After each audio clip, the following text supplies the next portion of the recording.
has happened causing this unfortunate event.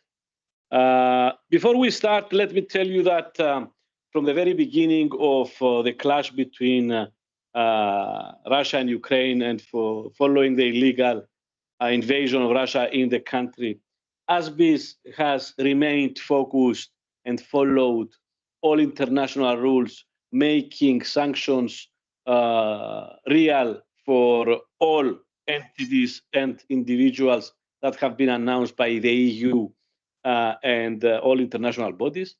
ASBIS from the very beginning ceased any operations, any development of business in the country, which before the war, it was the #1 country in terms of revenue for the group.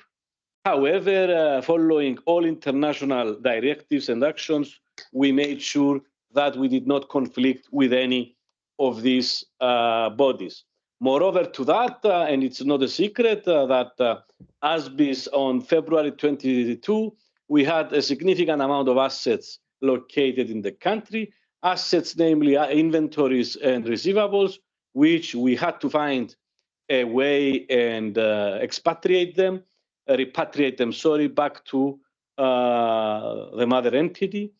What we did back then, slowly, we managed at the very beginning, at the very early days, to take significant amounts of inventory outside the country before the regime decided to close any exports of products. We managed in quite slowly but steadily to export cash where it was received by clients there back to the mother entity. And we managed to decrease an amount of exceeding $100 million back then of assets in the country into a much lower amount in the recent past.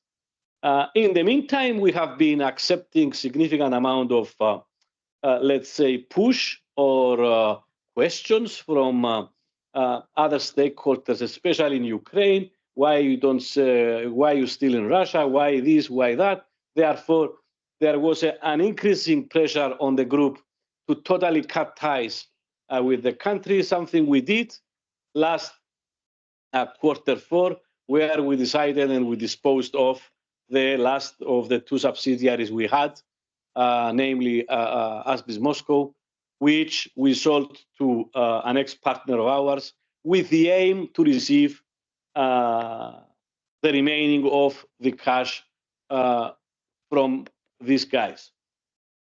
It appeared that when the agreement was deposited in our in the authorities deemed that the partner was doing a favor to a company in an unfavorable country, like ASBIS is in Cyprus, an EU company, and as a result, in sometime mid-January, they confiscated a significant amount of assets that they bought from us.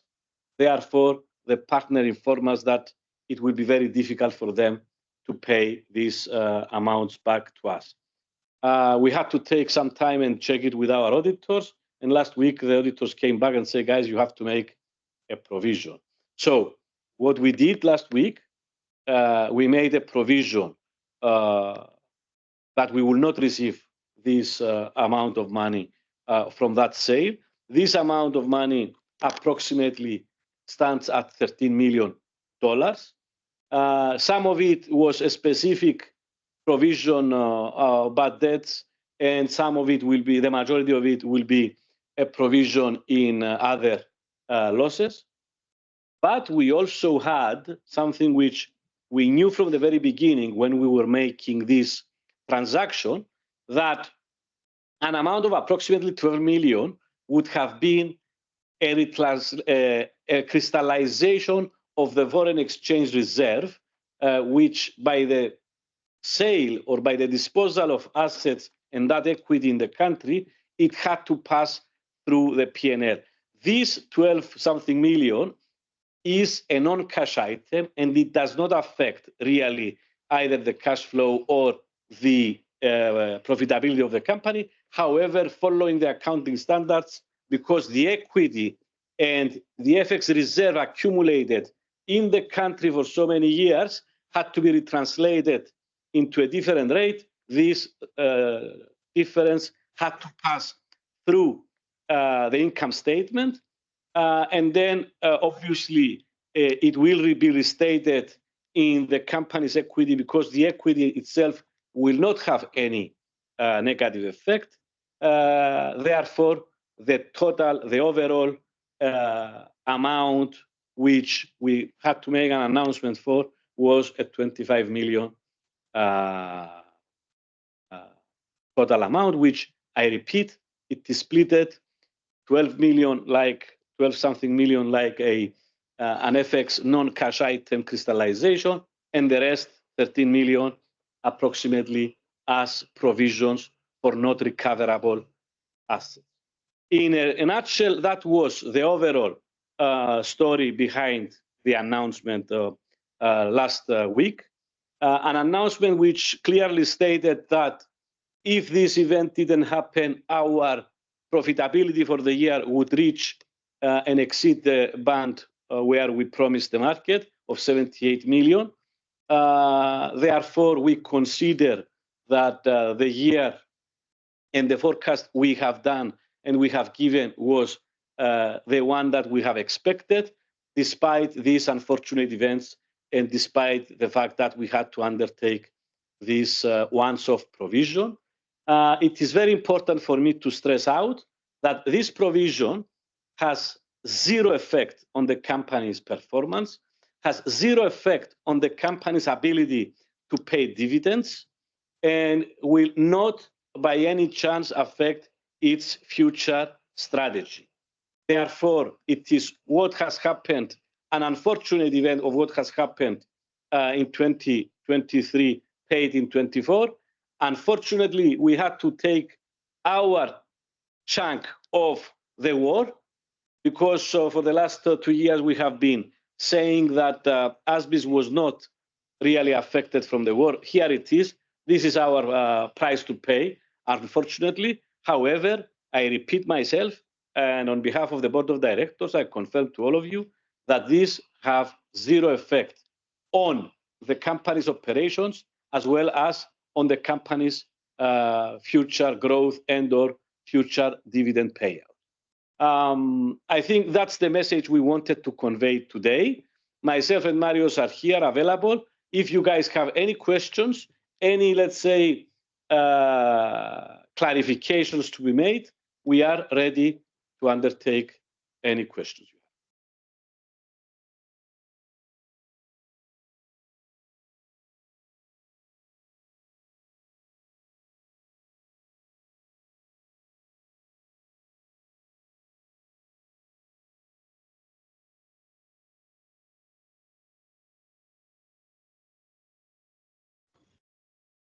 Do we have any questions?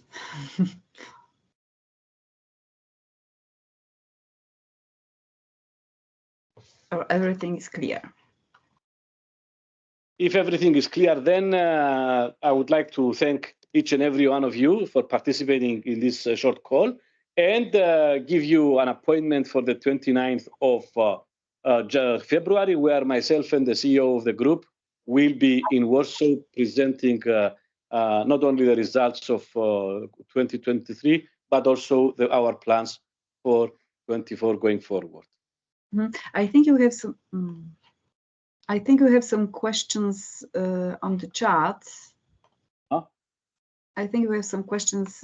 Does it impact your potential dividend potential for 2023? The answer it was already given, and the answer is no.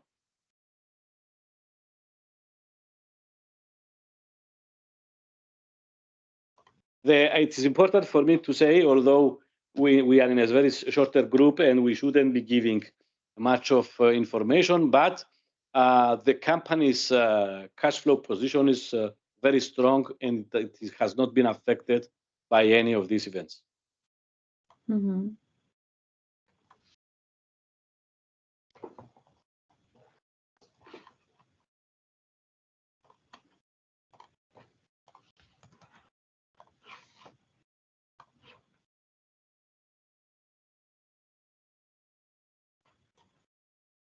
Do we have more questions?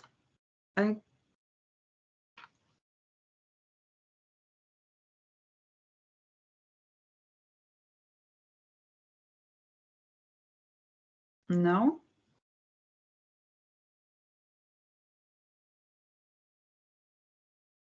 No, we don't have any more questions, I think. I cannot see any. Then thank you very much, everyone, and Ivona for organizing this call very fast. ASBIS continues business as usual. I will see you all in end of February. Yes, and the management is of course open for any more questions, even for anyone at any point in time. Yes, correct. Yeah. So thank you, and have a nice day. Thank you, everyone. Bye now. Thank you. Bye.